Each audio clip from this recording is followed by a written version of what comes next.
I do welcome all of you. This is our 8th conference. I think it's our 3rd in New York. Well, 4th if you count the year we did woke capitalism in digital format. I hope you enjoyed last night. This is our 2nd Eucharistic procession. And last year we had about 100 that attended. And I figured we had about 500 in the church, but by the time we got to St. Patrick's, I think there was about 1,000 with us. So let's strive to bring that up to 10,000. I think there's no better way to represent the real presence of Jesus Christ and the presence of the host than through a Eucharistic procession. And we're in a 3-year hiatus of United States Conference rightfully moving forward to teaching about this, having a Congress in Indianapolis, and there's going to be a national Eucharistic procession from the 4 corners of the United States to Indianapolis to begin the Congress in 3 years. So that's going to be quite exciting. Napa Institute is very supportive of this, and we're trying to inspire not just a once-in-a-lifetime Eucharistic procession, but an annual event, not only for our events, but for your parishes and for your dioceses. Because the more we can take this to the public domain, the conversion that we can inspire, what we inspired yesterday, no one will know the people that were inspired, that were watching the Eucharist come by, the crazy things they see in New York, and then finally we show them what really is the truth and reality. So today, Principled Entrepreneurship, we've re-engineered this conference. So we've introduced 2 things, the Eucharistic procession, and then tonight we have a gala, which will be honoring Doug DeVos, which is part of the Amway founding group. And he is a principled entrepreneur that we'd like to recognize tonight. And we're going to build both of those as bookends to this Principled Entrepreneurship Conference. And we found that people in New York, they don't have attention span for 3 days. And so we've consolidated it to 1 day. And they love to go out to dinner on their own and meet other people and do business. And by the way, it's not just New Yorkers, it's all of us, because we're in New York, because we all do business in New York. And we know people in New York. And so we're going to try this 1-day event and see if we can build it up. We have no problem filling our summer conference. As a matter of fact, I want to remind everybody we have a discount until November the 1st for the summer conference. So sign up now, you might as well. And try to book your hotel room as well, because we have now bought another 100 rooms off campus, because last year we ran out of hotel rooms 7 weeks before the conference began. So please, we don't want to deny you a room, but if you can get one ahead of time. Otherwise, we've got great accommodations downtown Napa at the Westin, which is a hotel very equal to Meritage. And we'll have a shuttle going back and forth, as well as a bar there, breakfast there. So it'll kind of be mimicking what we're doing at the Meritage. And maybe if you don't like 467 rooms with 800 people running around, the Westin might be a little quieter. So we'll have that open, and I'm sure we'll end up, we would have been at 900 to 1,000 this year had we not run out of rooms. A lot of people didn't want to stay off campus. So today's conference is going to feature Michael Novak. Now, back in the early 90s, probably late 80s, when I was just getting into business, I ran into Legatus, and I joined Legatus in around 1990. It was founded in the late 80s. And it really supercharged my spiritual life, because it merged business and faith, which I had always disconnected, right?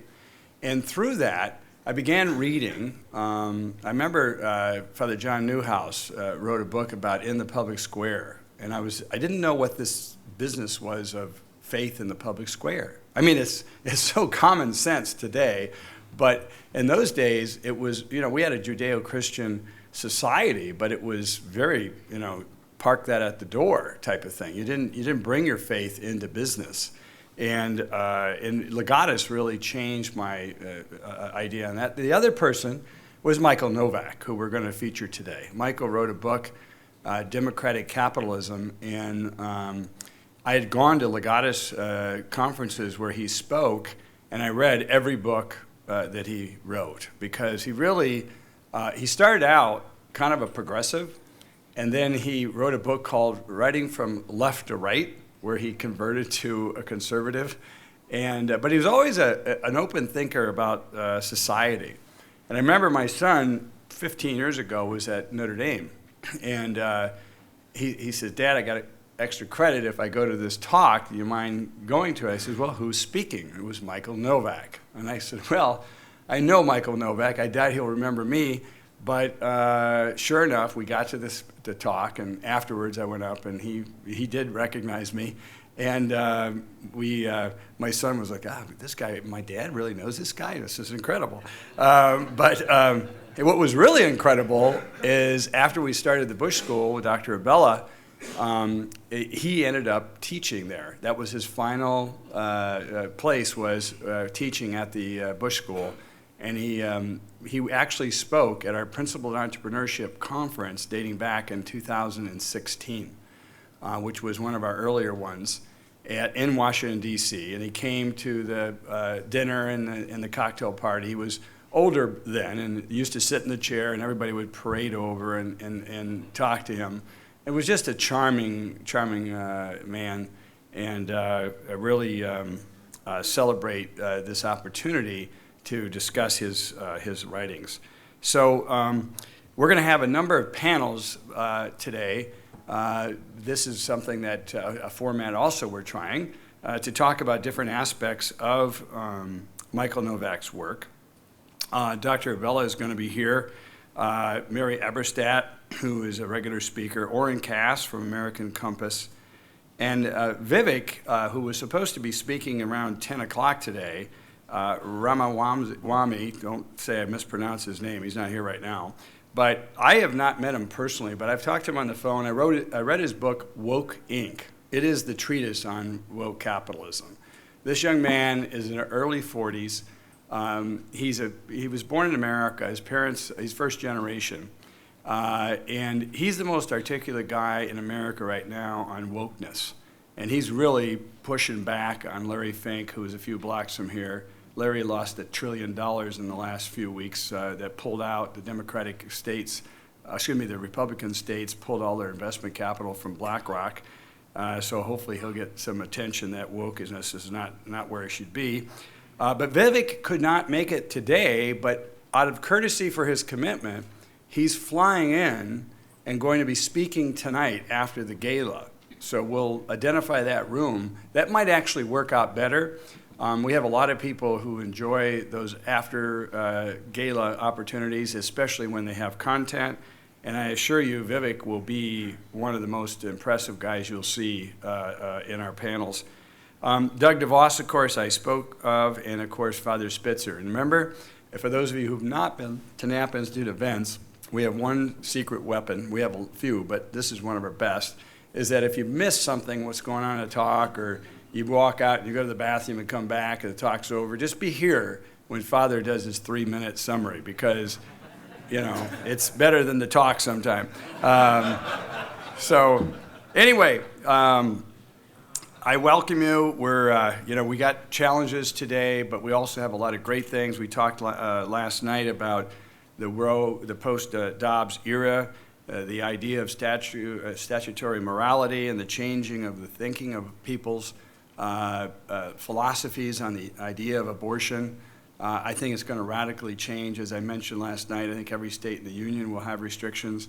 Can you imagine, just a few years ago, we were saying it was constitutionally illegal for Texas and Louisiana to have a rule that controlled hospital privileges for people who wanted to perform abortions. And today, they can say it's illegal to have abortions from fertilization forward. In just a matter of a couple of years. These cases, Texas and Louisiana, were just the last few years. And I heard a very excellent talk by Justice Alito 2 weeks ago at the Catholic U Law School, basically signaling this is the beginning of a lot of other things that are going to get cleaned up in the Supreme Court seating, Oberfeld being one of them. And so we'll have to see how that unfolds. But in the meantime, everyone across America, whether they're Democrat or Republican, whether they're independent or libertarian, they're all rethinking the concept of abortion. You know that 65% of the people alive today have never known it not to be illegal for abortion. They've never known it. They were born after 1973. And so now they have to ask, even if they're in the state of California and New York, they have to ask, why is Oklahoma making it illegal for abortion from fertilization? What's that all about? And they're going to have to ask that question and ask their own conscience. So it's a really exciting time. The markets are in fluctuation as far as business, but society is in great shape moving forward, and I think the mercy of God is upon us. So thank you all, and I'll turn it back over to Father Spitzer to introduce our first panel.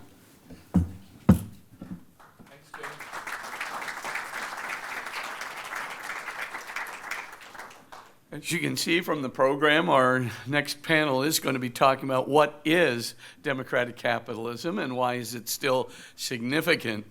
Our first panelist will be Rusty Reno, no stranger to the Napa Institute.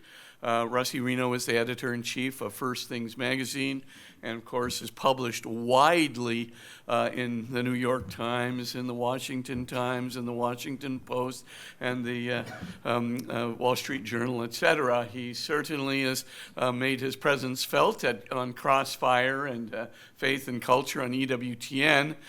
He's published several really important books, Fighting the Noonday Devil, Sanctified Vision, and restoring the idea of a Christian society. He's truly omnipresent in the world of the intersection of culture, economics, and faith. Our second panelist, again, no stranger to the Napa Institute, is Monsignor Martin Schlag, actually, and he is a professor of ethics, social ethics, right now, and has the chair of culture and ethics at the University of St. Thomas.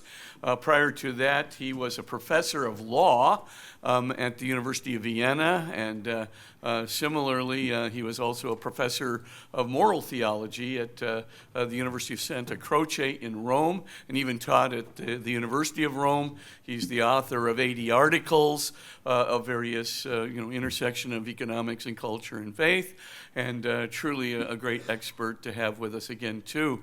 Our third panelist is Shanker Singham, and Shanker is probably the world's most consulted expert in world trade.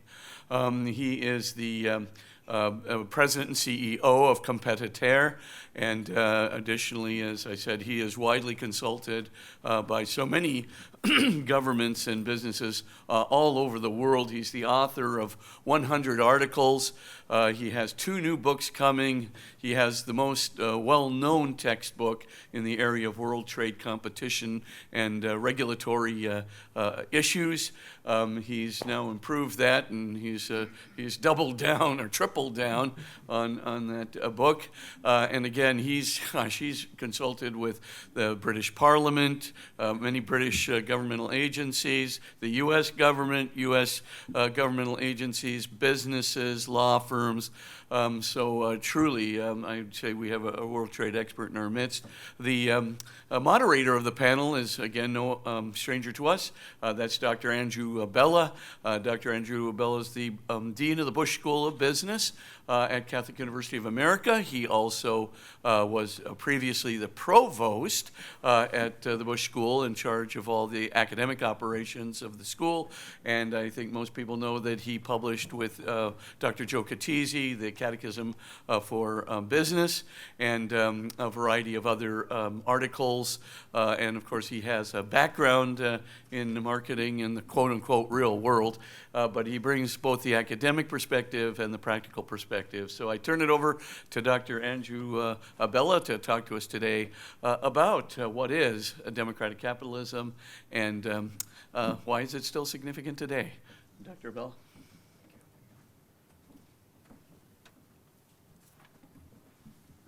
Good morning, everyone. The conference today, I think for many of us, is very personal. So I just want to add my own little personal note here. About 30 years ago, not 2 or 3 blocks from here, I was living and working as a young management consultant with McKinsey & Company, and I was a recent revert to the Catholic faith. I was living, at least during the weekdays, at the Waldorf Astoria. McKinsey people do that. And then walking a couple of blocks to my client at the Rockefeller Center, and most days stopping for 7 a.m. Mass at St. Patrick's, and often was blessed to have the great Cardinal O'Connor say Mass and preach a short homily. But throughout this time, I was wrestling with how do I live as a faithful Catholic in my new, recently discovered Catholic faith in business, thinking about it, praying about it. And one evening, coming home on this route, I stopped at the great bookstore Brentano's on Fifth Avenue, as I would often do, to browse. And this day, I walked in, and there was a huge table display of a brand new book by Michael Novak.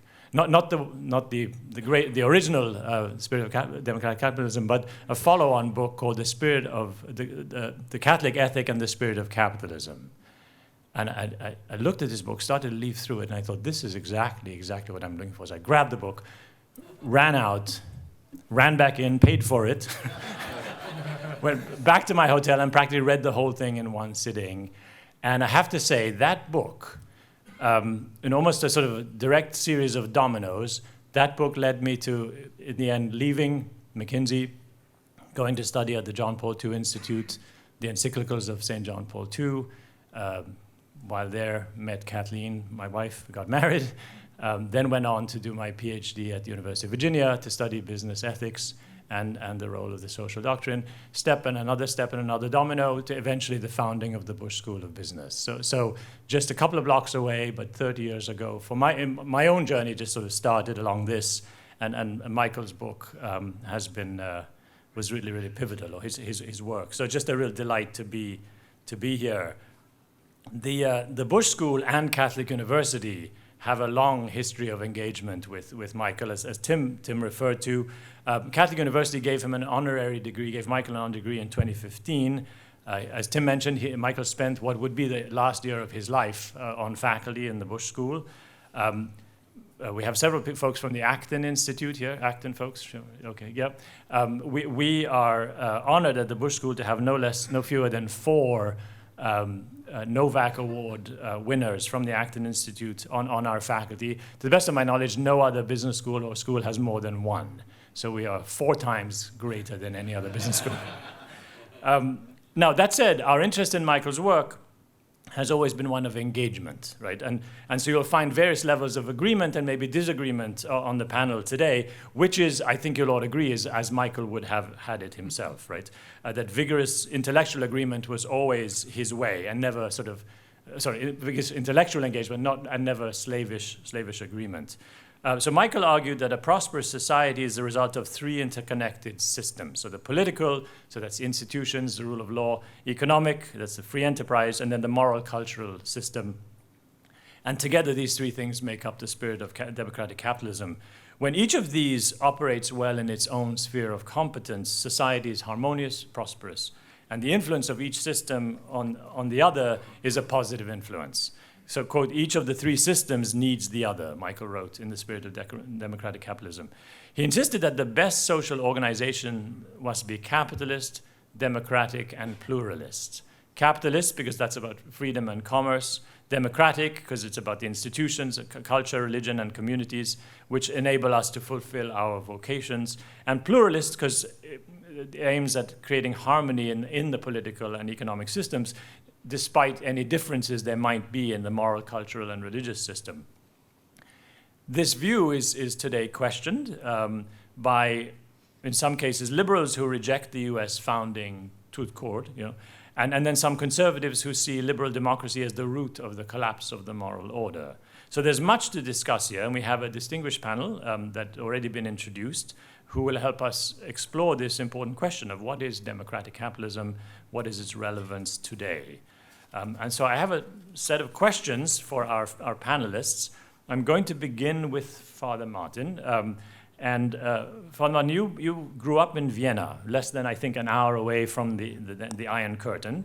So tell us how you received the news of the fall of the Soviet Union at the time, And what was the significance of Michael's work on democratic capitalism at that time? And then maybe in doing that, define democratic capitalism for us to kind of get us going. Yeah, with pleasure. Well, good morning, everyone. I'm very honored to be here. I'm very happy. So I was born in this city, and I was baptized at St. Patrick's, but I grew up in Vienna. So 45 minutes from Vienna, we had the Iron Curtain, and we were honestly afraid. We experienced communism in its brutal reality to our families. My grandmother and my grandfather left the communist. Well, they left earlier, but the rest of my family had to flee from Czechoslovakia because of the communist expulsion. And so, it was a prison. And I, in my school, learned Russian because, we were kind of convinced the Russians are going to come. But we called ourselves optimists because the pessimists learned Chinese.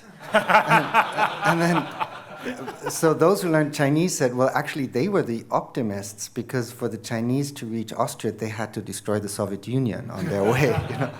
So, but what I'm trying to convey is the incredulous joy that we experienced in the year 1989 and 1991. It was unbelievable. It was like nobody really expected it to happen. And in that situation of liberation and freedom, and all of a sudden the borders are gone, the Iron Curtain is gone. It's really gone. You can really cross the border and nobody's going to arrest you. And if you have a Bible with you, In that situation, Michael Novak emerged as one of the really popular social philosophers because he defended a form of free market that fit very well with the Christian and Catholic tradition of Hungary, Poland, Slovakia, Croatia, also Romania. He wasn't a libertarian. He was balanced, and he represented the winning system, and he explained it to Europeans in a way that they could understand it. And Andrew has already characterized the three systems. What struck me especially was that he underscores the institutional independence between the three systems. The political institutions should not be bought by the economic institutions, or it shouldn't be lobbied, or votes shouldn't be bought. And the other way around, we don't want planned economies. We don't want the political system to dictate the economic system, and we don't want the priests in a theocracy to tell us how to vote. We want independence of the three systems. However, the moral cultural system, when it comes to values, is like a cloud in the background. So we can visualize it when we talk of institution, it's three independent circles. When we think of the moral cultural system, there are actually two circles, the political and the economic one. And in the background, there's a cloud, which is the matrix out of which both systems emerge or stem. And so for me, it was so clear that the experience of communism, how precious and how rare free societies are. That they're a cultural achievement which we cannot take for granted. They're very rare in history. And we have to be aware that capitalism or the economic system can destroy itself. That's one of the ideas of Michael Novak, which he took from Josef Schumpeter. Capitalism, by its own success, can undermine itself, produces consumerism, can produce laziness, can produce a loss of military spirit. So that's what I took, Andrew, from Michael Novak. I hope I've answered your question. Yes, thank you very much. Shanker, let's go to you next, and let's focus more now on the economic system and its importance to the other two. So talk about the significance of wealth creation, why it's important, what promotes or inhibits it, and what, if any, moral implications you draw from that. Thanks very much, Andrew. So I think you can't separate the moral issues from the economic issues of wealth creation. And what I'd say is that we've all lived in this, well, we're now moving into a different world, but the world most of us have known, most of us have actually worked in, is the sort of post-war, GATT system, which has seen enormous growth and enormous prosperity around the world, billions of people lifted out of poverty, and we've assumed that that's the normal state of man. It's not the normal state of man. The normal state of man is poverty, and you have to work very hard to get out of poverty, and obviously the nations of the world after the Second World War did that. And I think sometimes because of this, we have to go back to first principles and talk a little bit about how wealth is actually created. And firstly, that wealth can be created is the first sort of proposition that we have to sometimes repeat. It also can be destroyed. And in fact, it's a lot easier to destroy wealth than it is to create it. And that's because we're talking about interactions between billions of people. What is capitalism? What is democratic capitalism? It is the interactions between billions of people. It is billions of people meeting each other's need. Now, that is a non-zero-sum interaction, to put it in economic terms. Now, what we know is, and what we've learned, is that competition is the force that unlocks that allows that wealth creation to exist. And so we have generally, although again we are moving away from this now, accepted that a world of open trade, where trade is liberalized, where you don't have barriers between countries, a world where competition on the merits is the organizing economic principle, not government distortion, not planned economies, and where property rights are protected, that is a world that will create wealth the most effectively. And the moral dimension of this, and we sometimes talk about the morality of that in terms of poverty alleviation, because this is the system that has lifted billions of people out of poverty, and the opposite has pushed many people into poverty. But what we rarely talk about, I think, is the immorality of distortion. And this comes to the sense of human agency, because what are those billions of transactions between people? They are people aspiring to meet another's need. And when government gets in the way of that, when you distort that process, you actually destroy wealth, you actually push people into poverty. And the people at the bottom end of the socioeconomic ladder are the ones who are hurt the most by this. And so when this happens, and as a result of this happening, prices go up, cost goes up, and we're seeing this around the world right now. I mean, we're seeing massive inflationary pressure as a result of a series of very, very significant government distortions in the economy. Not just what we did recently with the pandemic, but going back to the financial crisis, to the financial crisis, we are sort of reaping what we have sowed in some respects as a result of this. And for the rich, this is an inconvenience. You have to pay more for things, inflation, it's an inconvenience. Nobody wants it. But for the poor, this is a catastrophe. And what we don't notice is the poor, particularly in developing countries. And here's, I think, where the moral dimension is particularly important. That when we distort our markets in the West, we damage ourselves, but we also damage people in developing countries, and we damage the poor in developing countries. And literally, we are pushing millions, if not more, hundreds of millions of people in poor countries now into poverty as a result of our choices. So I think the moral imperative and the economic imperative towards creation and growth and all of these things are intrinsically related.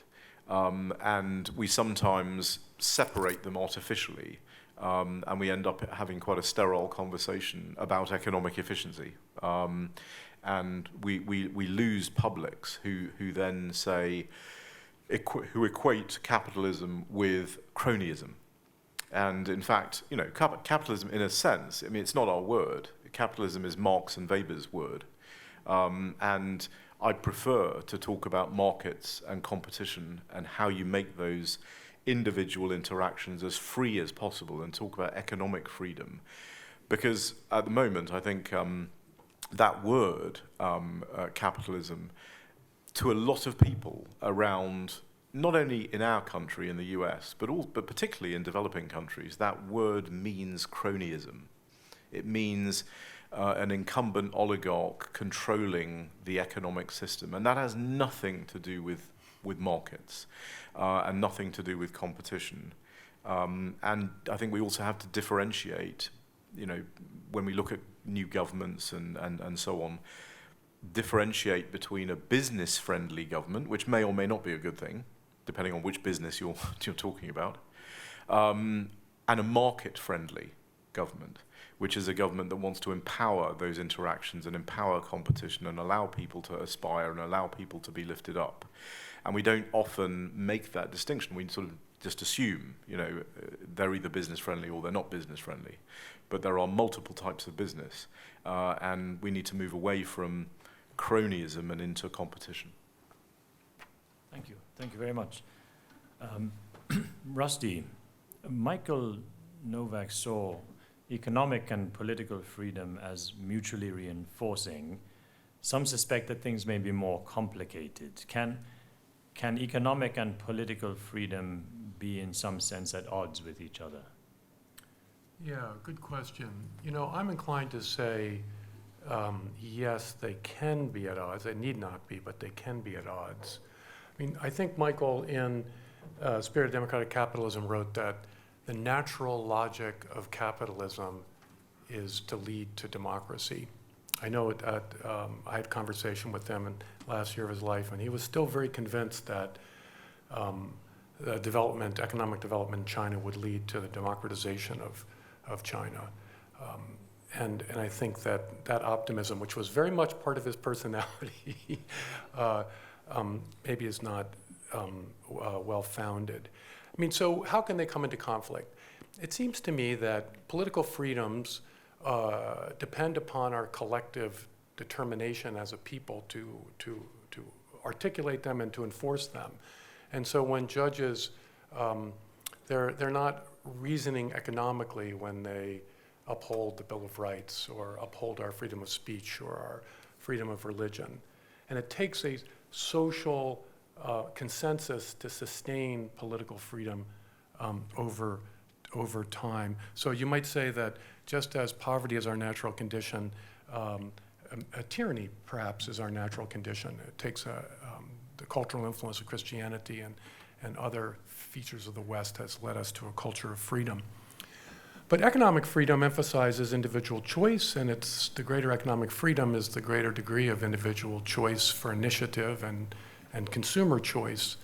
And these can erode, this kind of emphasis can erode and undermine the cultural fabric or the solidarity of a society over time. I guess the way I would put it succinctly is that let the market decide is not a principle that will uphold the Bill of Rights. So let me be maybe a little more precise here about the potential dangers. It seems to me that the most important political freedom we have is the freedom of self-governance, that we can vote and elect people to make laws for our country. And that was certainly the freedom for which the founders fought in the Revolutionary War, the freedom of our self-determination as a people. It seems to me that that freedom can be threatened from within and from without. It's a feature of economic freedom to allow those who are more innovative and harder working to do better than those who are lazy or not so creative. And we want a system that gives incentives to people who are talented to use those talents to create wealth. And those incentives mean we have to let them get wealthy. But over time, that can, I think, lead to the danger of oligarchy. And I think we are in that sort of situation now. I mean, the Gates Foundation probably had more influence over public health policy globally than any sovereign nation during the pandemic. I don't think that's a healthy, maybe that's good for public health, but let's not call it democracy. And then the other threat to democracy is the globalization since the end of the Cold War has created interests in our economy that are not necessarily convergent with our national interest. One of my friends who runs a mid-sized wealth management firm told me over lunch last year that I would be shocked to know how many big-time Wall Street folks are beholden to the Chinese Communist Party. We obviously know outwardly that our professional sports leagues will kowtow to the Communist Party where they denounce our own country as racist. And so these are two ways in which I think concretely economic freedom, which is I certainly would think is an extraordinarily important positive good, both for wealth creation and because it's an integral element, I think, of personal freedom, can create tensions in relation to political freedom. And then also I would say that the European Union, which I think is probably the flagship accomplishment of economic freedom. If we see economic freedom as the free flow of capital, goods, and labor, the EU has achieved a remarkable degree of economic freedom. And yet, it's often criticized for suffering from a democracy deficit. So this ought to give us pause as we think about the relationship between economic freedom and political freedom. And then finally, I would say, I would flip these concerns and say this. The founders were very nervous about democracy because they've worried that the many will expropriate the property of the wealthy few. I would put it a little bit differently and say that in a populist environment like our own, it could be the case that good leadership requires stymieing the will of the majority, stymieing the democratic will, in order to preserve the accomplishments of the global economy so that we don't backtrack from the achievements of economic freedom. So I just think that Michael was too optimistic in seeing these two two elements of our very important accomplishment in the modern West, economic freedom, political freedom, seeing these two poles as too much in harmony and discounting the possibility that they could come into tension. Thank you, Rusty. Father Martin, let's go back to you to maybe sort through this by looking to Catholic social doctrine. In your mind, who is leading the charge? Who's sort of bearing the standard? Excuse me, on Catholic social doctrine today, and what's needed to move that forward? Well, I hope you're not disappointed if I say that I think we've lost that kind of strong bearer of the Catholic social tradition in the political and social field. You know, if I think of Europe, that used to be the Christian Democrat or Christian social parties.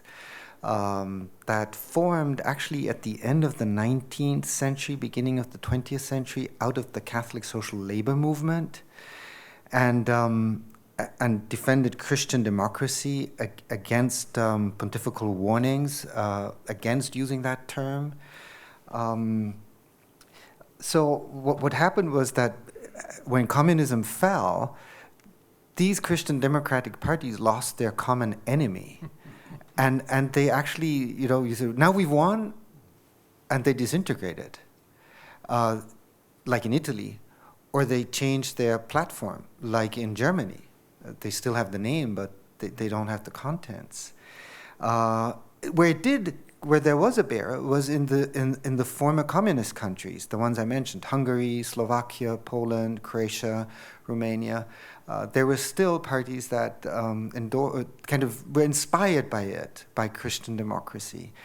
But then the Great Recession in the year 2008 discredited this liberal economic system.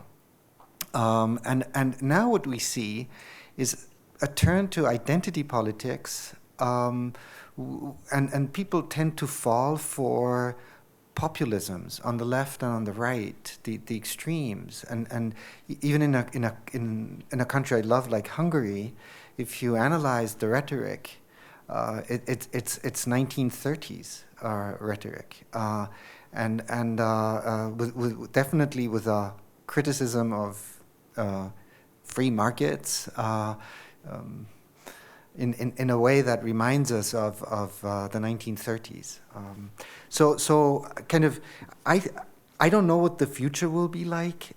My guess will be that it'll be entrepreneurs who are independent in an economic sense and an intellectual sense, but inspired by Christian compassion and Christian charity, who argue like Shanker and are aware of the problems that Rusty just mentioned.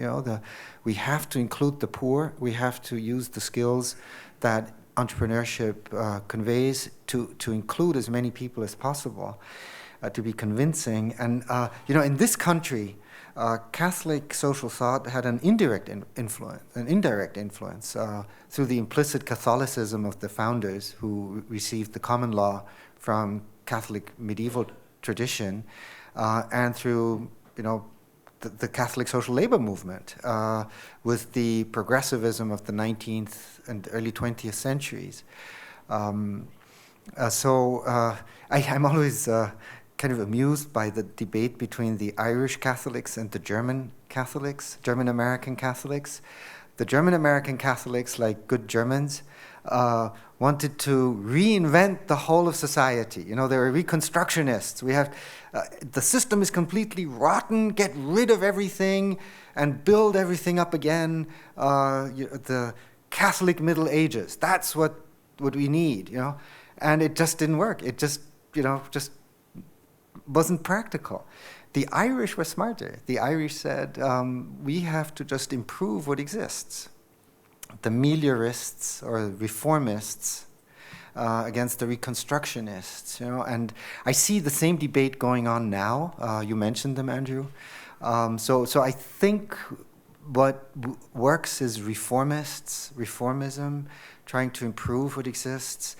Cardinal Francis George said the first step in evangelization is to love what exists, and then you can cleanse it of sin, but accept the system that exists and try to improve it. Thank you. Good. Well, Shanker, let's kind of dig more into this then. How do we create the conditions for human flourishing?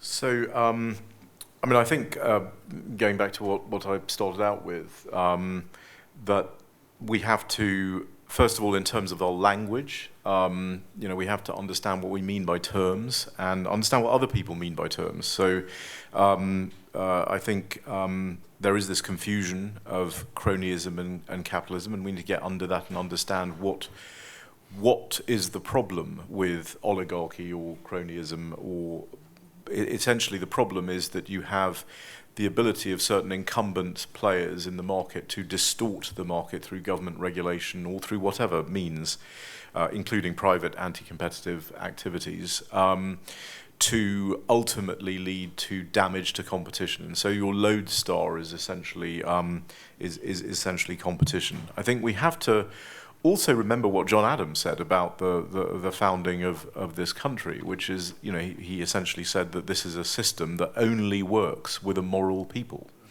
The essential morality of wealth creation is that it lifts the poor out of poverty. That's not a byproduct of the competitive market system. That is the purpose of the competitive market system. If you don't have a moral people, that differentiation, that idea that the purpose of this is to lift people out of poverty is lost. And people are, they will have a relativistic approach to particular regulatory and policy choices. I think that there's another confusion that sort of is particularly prevalent, I think, today, which is a confusion between financial markets and the market. So the market of transactions, the market of interactions between billions of people is the market. Financial markets, as we saw in the global financial crisis, tend often, not always, but often, to be characterized by exactly this kind of oligarchic power and incumbent power and so on. We see this right now with extremely low interest rates. And easy money is the sort of class A drug of financial markets. So what happens when you have easy money? And this is nothing to do with competition and markets functioning properly. This is the opposite of markets functioning properly. Because it isn't a market rate. The interest rate is not a market rate. It's an artificially reduced rate through government distortion and money printing and all kinds of other things. And the result of this is moral hazard. And we call it moral hazard for a reason. You get all kinds of products that are produced that people rely on. So, for example, in the UK, for example, where we're having a mortgage market meltdown, a particular type of product, a very, very risky product, was a £40 billion market 10 years ago. It's now a £1.6 trillion market. So, people do what they shouldn't do when money is too easy. And this starts to sound a bit like the preconditions for the global financial crisis itself. And I agree with Father Martin that the financial crisis, particularly in countries like China, was a real hammer blow to what we might call liberal economic democracy, economic freedom, whatever you want to call it. I mean, the planners in China essentially said, we told you that your system is flawed, and we're not going to go any further down this road. So I think you have to differentiate between, just because the financial markets react in a certain way to something does not mean that is the competitive outcome. In fact, quite often it is the opposite of the competitive outcome. I'll give you one little story, actually, of a case that I was involved in the 90s involving the telecom sector in Mexico, where there were new entrants coming in to the market, but the Mexican incumbent company was very powerful. Carlos Slim was the richest man in the world at the time, and managed to convince the Mexican people that what was good for him was good for the Mexican people, and that this terrible massive giant from the US, AT&T, which actually in Mexico operated like a fly compared to Telmex, was the evil, was the enemy. And the result of all of this was that Mexican people ended up paying more for basic telephony and had less penetration of phone service. The markets in New York essentially said, buy Telmex because the regulatory bias in Mexico favors the incumbent. So essentially underwriting the fix. So this happens pretty regularly. So we have to differentiate between those two types of markets. And then in the world that we're in right now, why, and coming back to the point that you raised earlier with this issue of democratic deficits and so on, and this issue of political freedom or political democracy and economic democracy. I think the reason why this failed in China and Michael Novak's optimism in China did not come to pass was because you have to differentiate again between a system which is competition on the merits as a sort of organizing principle for the most part, which is most of our systems in the West, with little slivers of distortion and government oligarchy and all of this stuff going on at the same time, and a system which is actually an entirely distorted system with little windows of competition in it, which is the China system. And there was a very interesting exchange between the now Prime Minister of the UK, Liz Truss, and one of our ambassador in China, where our ambassador in China allegedly said to her, well, why don't we treat China just like France? I mean, they both distort their markets, they're both, mercantilist and so on. We should just treat them the same way. I mean, her response was, well, the French don't go around killing their people. But I think that missed the major point, which was that point, that in China, distortion is the order of the day, and competition is the exception. In France, in other countries, it's the other way around. And I think we saw that in Europe. I mean, I think in Europe, and this is one of the reasons the UK had to leave the EU, which was initially it started out in one way as a vehicle of economic freedom, certainly had tremendous positive effects on economic freedom. I would certainly agree with that. But as time went on, particularly in the last probably 10 years, this issue of distortion started to pervade European decision-making. It started to pervade regulatory choices that the Europeans were making.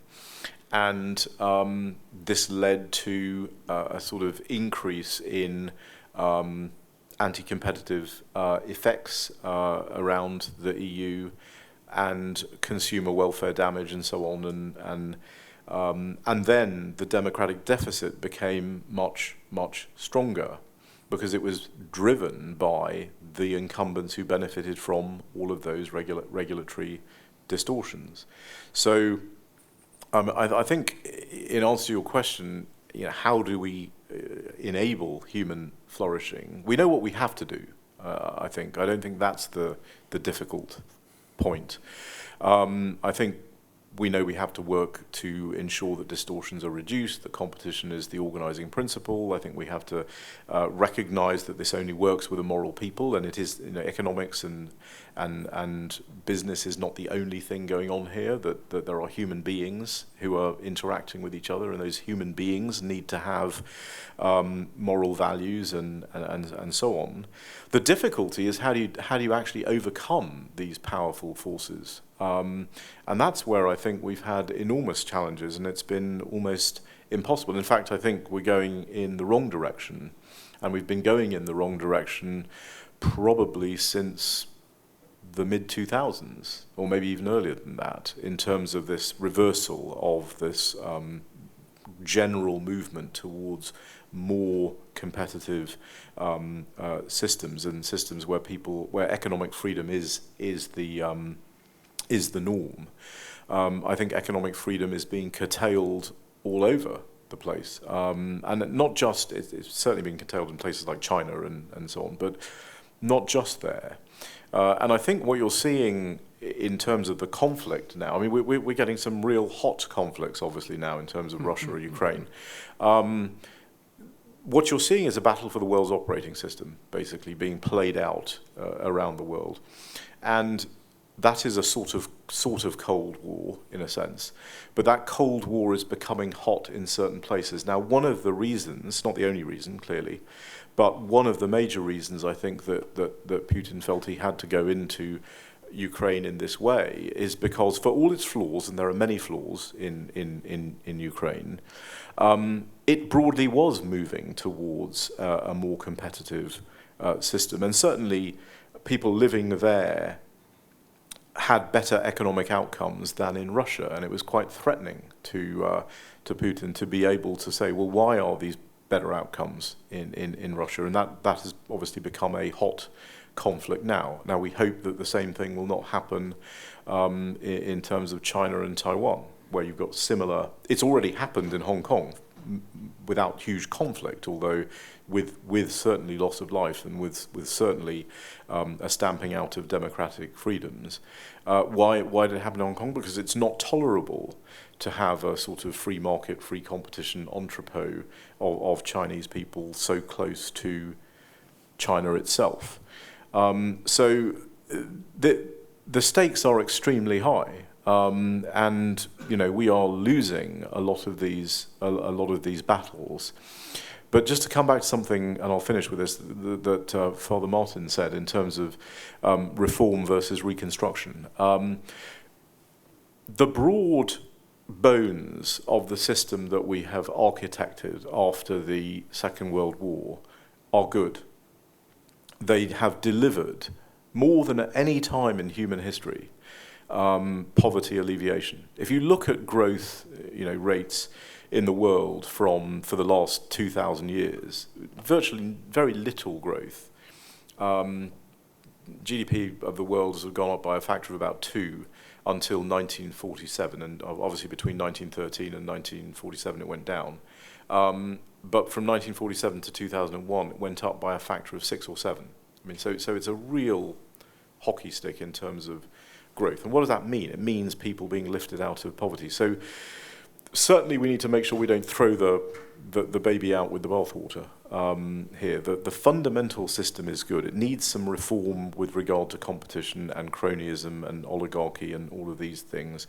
The mistake we made in the transitions post 89, 91 was to assume that if we opened up at the border, that competition would automatically follow, economic freedom would automatically deliver political freedom, and that was a mistake, and it didn't. But that was not a failure of the whole system. It was a failure of the system to reach the next logical stage, which is what happens inside the border is just as important as what happens between countries. So I think we can build on what we have, but we've got to be very clear-sighted about that there's real power out there. Oligarchic power is very, very real. If you've ever been on the other side of it, you know how real it is, and you have to countervail that power with real political power as well.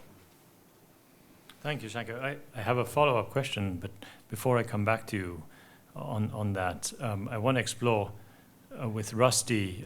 So economic freedom gives room for creativity and innovation to play, and we see these generally as positive things. Would you have any concerns or have any issues with either creativity or innovation? Yeah, I think we can oversell these notions, creativity, innovation. I mean, what do you want in your spouse? Creativity or fidelity and loyalty? Now, hopefully we don't have to choose. It would be great to have them both. But sometimes we do have to choose. And I think the same thing is the case in our society. What do we want? Do we want innovation or stability? Again, we don't always have to choose. In fact, often we don't have to choose. The prosperity created by the capitalist system is a source of stability. And if we go to a zero-growth society, we'll have a great deal of instability in our country. But still, sometimes we do have to make the choice. Michael, he gave great pride of place to these open society motifs like innovation and creativity. And I think part of it was the era that he wrote the book in. It was the 1970s when the book was Germany. I think it was published in 1981. It was a time of stagnation. The baby boomers were coming into their prime, early 30s, to start new companies. The sort of Tim Cooks and all these folks and the Bill Gateses. So the idea that we would open up our clotted economic system and provide strong incentives for innovation and creativity, I think made a great deal of sense in the 1970s. There's also, the baby boomers grew up in a time of unprecedented social solidarity in the post-war era, where the middle-class consensus was guided them towards all kinds of, they had a lot of social capital as well as native ability. We live in a very different time in 2022. Bill Clinton, when he was born in 1946, had a 90% chance of making more than his parents did at age 30. That was the American dream, to do better and to get ahead. Somebody who was born 30 years ago has a less than 50% chance of making as much money as their parents did at age 30. And if you're born to parents who have, a single parent, or somebody with a high school degree, your prospects are not very good. In other words, I think our crisis in America has to do with a failure to flourish among the middle class. Clearly, there's a powerful cultural dimension here. It's very hard to flourish economically if you're not married, you haven't followed the success sequence. It's certainly difficult to succeed economically if you're addicted to drugs or engage in other kind of self-destructive behavior. But this is, I think, the key problem. And we're going to need innovation and creativity to address this problem. But it's really a problem of stabilizing the middle-class center of our society. I agree with Shanker. It's really important to preserve the operating system that we put in place, starting with Bretton Woods and then its vast expansion in the 1990s. It has created tremendous prosperity. But we are not going to be able to preserve that operating system unless the United States remains a unified and strong nation. I don't think we can achieve that goal if we don't do what's necessary in order to restore the promise of middle-class prosperity, especially for high school educated Americans. And that may mean policy decisions that are inefficient economically, such as repatriation of manufacturing that could be done more cheaply elsewhere. I'm not a policy guy, I'm not an economics guy. I'm only pointing out that if you see that restabilizing our country is the imperative, you're going to give a different kind of set of priorities to your thinking about economic policy. It's not going to make you anti-free market, but it'll make you thinking about, how do we adjust the guardrails or the rules of the road for our free economy in order to give greater benefits or greater opportunity or greater likelihood of flourishing for the middling, not so creative, not so innovative American. Thank you, Rusty. Okay, so back to you, Shanker, then. You were talking before about market distortions. I think we're kind of converging here. Could you say more about market distortions, maybe some more examples, their consequences, and how do we deal with them? Well, let me give you an example based on what Rusty just talked about, which is if you think about what happened when China joined the WTO and was sort of more integrated into the global economy, you had lots of steel mills and steel industry in the US. These were good, high-paying jobs. The people who had them had nice houses in Ohio and Pennsylvania and other places, and their kids were educated in good schools, they had a nice yard, they had a good life. So when China sort of was integrated, it massively subsidized its steel industry. Not only did they get loans, they got free cash, free energy, free land, free everything. And these distortions obviously they're bad for the global economy. They're bad ultimately for the Chinese economy, but they had this very, very specific effect on steel producers in the US.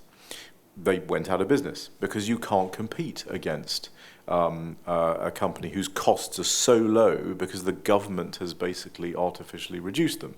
So what happened was all of those people in those companies lost their jobs. They lost their quality of lives, they lost their kids' education, they lost their opportunities. And they didn't say, nobody says this, oh, well, this is because of China distortions and the free access to land that this particular China SOE has. They reacted against the whole system, that this was somehow unfair, something was not right. And they were totally correct, something was not right. The danger of this is that politically what happened, of course, is that they then say, well, we need to protect ourselves from all of that competition. This happened in Venezuela with Chavez and so on, and it happens, when you don't deal with these kinds of distortions in other countries. So there's a set of distortions. And it's not just China. I do talk about China a lot because it is the sort of poster child for it. But there's a lot of distortions in lots of countries, and they have these kinds of effects, and they are if you look at the textile industry, the Central Americans had a very thriving textile industry. The moment that was opened up to the same state-owned enterprises that were benefited by the same distortions, they wiped out the entire Central American textile industry literally in a matter of months.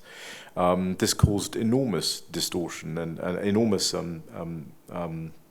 disruption to people. So I think what we need to do is understand that the goal is, and when we talk about the operating system of the world, the goal is open trade, competition, property rights protection.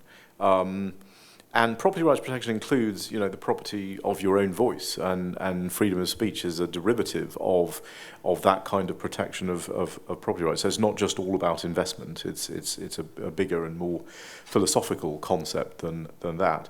But things that take you away from that's what a distortion is.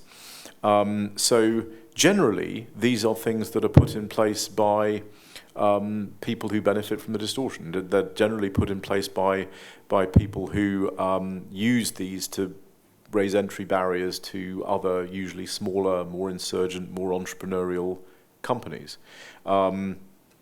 Access to capital. I mean, there's a very interesting discussion going on in the UK right now about what I would call the sort of lifeblood bits of the economy: housing, capital, energy, transportation, these kinds of things, which are very expensive in the UK because of a series of distortions. So I think focusing on those kinds of things, how we privatise the railways in the UK, is a distortion. We continued to have a government monopoly in the network, and we created lots of regional transportation companies. So they don't compete with each other. You don't, you pick a different route because the route you have to take to work has suddenly become more expensive or less service. So there's no real competition there. And what you do need to avoid in a privatization is you moving from a public monopoly with regulation to a private monopoly without regulation. So which is essentially what often happens. It happened in electricity, it happened in rail. If you look at California and the energy deregulation in California, which included a price cap, well, a price cap is a distortion. There is no market on earth where you have a price cap and you don't get blackouts and brownouts and you don't get supply failure. We're going to have this experiment in the UK, and we're going to find it in the winter. California had it, everywhere has it. So there are lots of perverse incentives when you and distortions are often also put there for, quotes, prudential reasons. And they're very, very, this is why it's so difficult to deal with this, because they usually sound like they are very eminently reasonable. The Europeans will say we must not have genetically modified food in Europe because it's unsafe. There may not be any evidence that it's unsafe, but merely saying that it's unsafe triggers an enormous public reaction. So who benefits from that? It's your French farmers and your etc. So we've got to be really careful about that kind of prudential regulation that looks on its surface to be a good thing, but actually it serves a protectionist interest. I'm certainly not saying that all prudential regulation is bad. Don't misunderstand me. I mean, there's a lot of very important prudential regulation, but it needs to be narrowly tailored, and you need to think about its effect on the market, and you need to think about its effect on trade, and you need to ask yourself, is that the most narrowly tailored regulatory solution to the particular problem that has been identified, consistent with making it as least disruptive to market competition, as least disruptive to trade as you can possibly manage. And maybe there are cases where you say we have to have a effect on markets, an effect on competition, because the prudential reason is so important. And that's entirely reasonable, and it's entirely reasonable that policymakers and people make those choices. But you need to make the costs explicit. People need to know what this is going to cost them. in order to make that decision. And too often that cost is sort of hidden from view. So those are the kinds of things that I think we need to deal with. Thank you. Thanks for elaborating. Father Martin, I want to turn to you. I think just building on what Shanker had just said, let's talk a little bit about the principle of subsidiarity. So there's the idea that higher level institutions like governments shouldn't interfere with lower level institutions like firms, communities, families in their kind of legitimate functioning. I've heard you call subsidiarity the founding dogma of Catholic social teaching, and you oppose it, I like this, to the founding heresy, which is Marxist socialism. So could you tell us a little bit, how does the principle of subsidiarity help us out in this discussion? Yeah, I will. I just want to comment something on what Shanker said. I'm not quite sure whether it's correct to speak of distortions in the case of China, because I think you're arguing from the viewpoint of a free economy. I think it's more correct to speak of a different economic system. And the Second World War was actually a war between three economic systems. You had capitalism, communism, and then you had the Nazi system, which was what China is doing now. It's actually kind of a state capitalism. And when you look at it, it's actually between three moral visions of the human person and their relationship to God. The whole Western system is actually an unintended byproduct of something completely different, namely contemplation, or trying to give glory to God. And in your book, Rusty, you speak of the resurrecting the Christian society. You use this term of weapons of moral mass destruction, and I think that is actually also what subsidiarity tries to address. So I took this expression of the founding heresy from Catherine Pacalec. And so she takes this analogy from Christianity, where there was a founding heresy, which is Arianism, which led to the formulation of the Christological dogmas in the 4th century.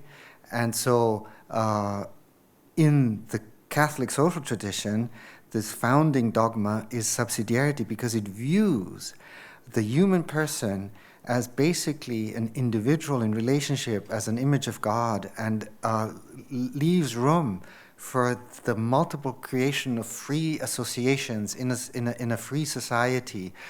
And if you look at Luigi Tapparelli in the 19th century, he was a Jesuit in Sicily who really is accepted as one of the first theoreticians of Catholic social thought, or Rosmini, or Heinrich Pesch, or Pius XI.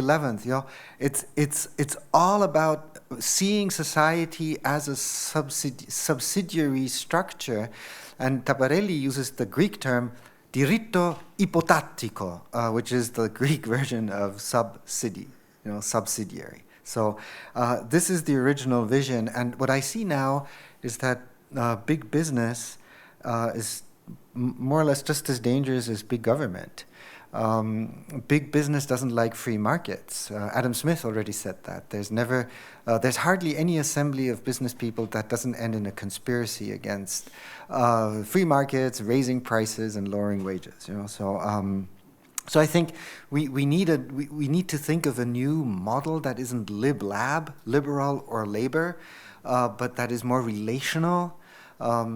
That's what Caritas in Veritate is about, renewed capitalism, or relational capitalism, or embedded capitalism, whatever you want to call it, And definitely money plays an important role. Money is the blood circulation of the economy, and it can get poisoned. And when we have a blood poisoning, that is lethal for the whole system. Thank you. Rusty, you get the final word here. Tell us how we can keep what is best in capitalism, the virtues that so well described by Michael, while mitigating the problems and dangers we've been talking about, or, in other words, how to make the spirit of democratic capitalism sustainable. Yeah, right. I'm going to give the answer. In 2 minutes or First less. things to notice is that the word sustainable is not an open society motif like innovation and creativity. It bespeaks the moment we're living in. We're anxious to preserve rather than to innovate. We're anxious to preserve a culture of innovation, so to speak.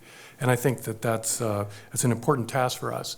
Father Martin adverted to the founding heresy. I think the founding heresy is what I call solutionism. Solutionism. That we can somehow deliver ourselves by designing the perfect system, deliver ourselves from the need to always remediate, always renew, always reform. The Chinese say, your system is flawed. Well, let me tell you, every system since the fall of man has been flawed.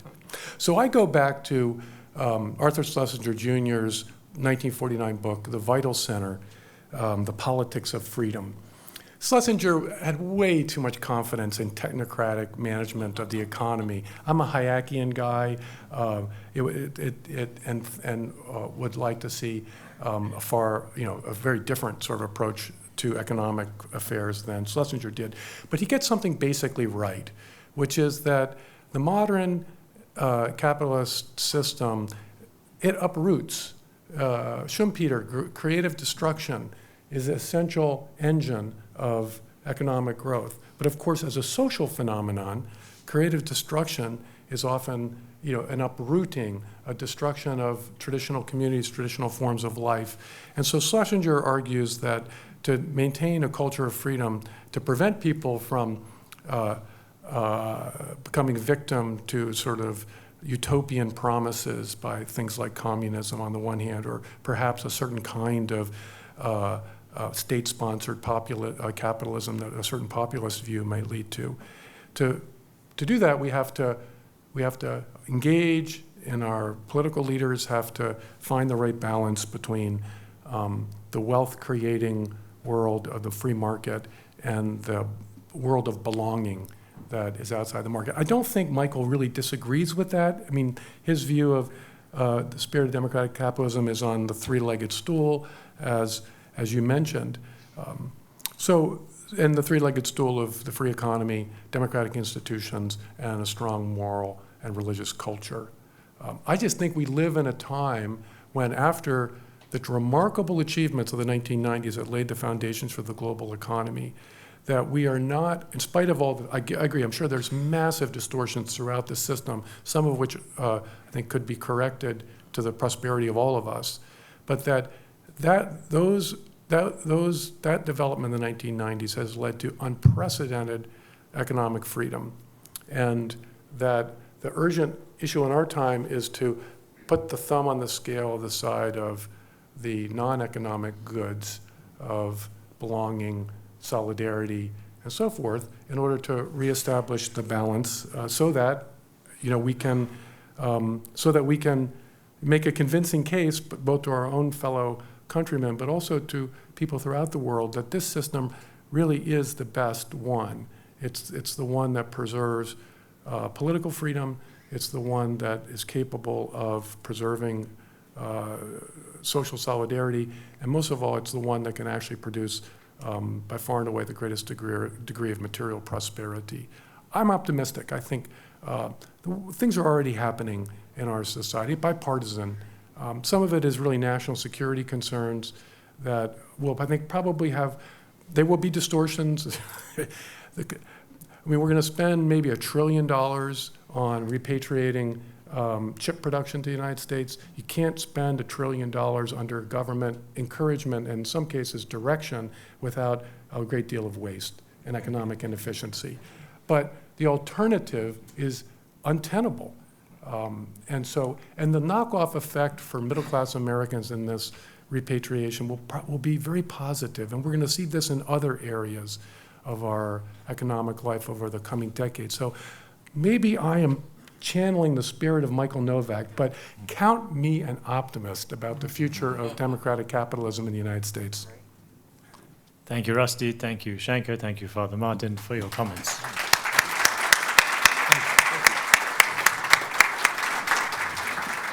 We are going to spend $1 trillion.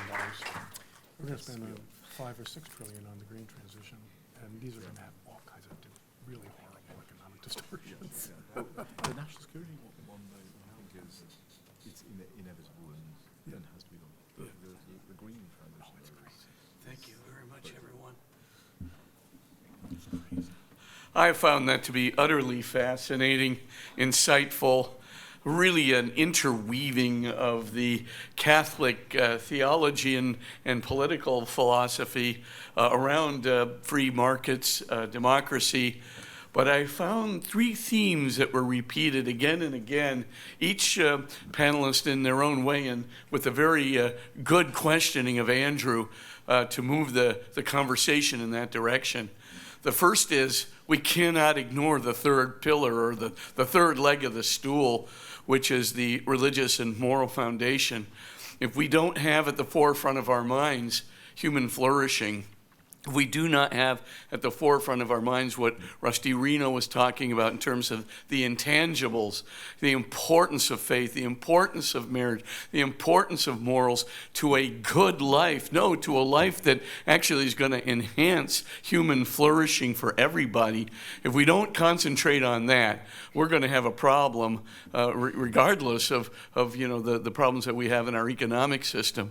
But I do think at the same moment, the combination of what Shanker was talking about, especially with respect to distortions and with respect to maintaining free markets, and even free markets abroad, which are creating distortions which destroy industry, that has to be attended to all the time, because it's a matter of human flourishing. It's a matter of the religious and moral framework, our moral will to want to make a better society for people. And I think certainly, what Monsignor was saying, certainly too, about how we must, in some sense, get back to a sense of ourselves, a sense of the culture that's going to not want to reconstruct everything with a perfect system, but will reform it according to, what creative ventures will come about. So I think what I take away from this is the 3 stools of Michael Novak are fantastic.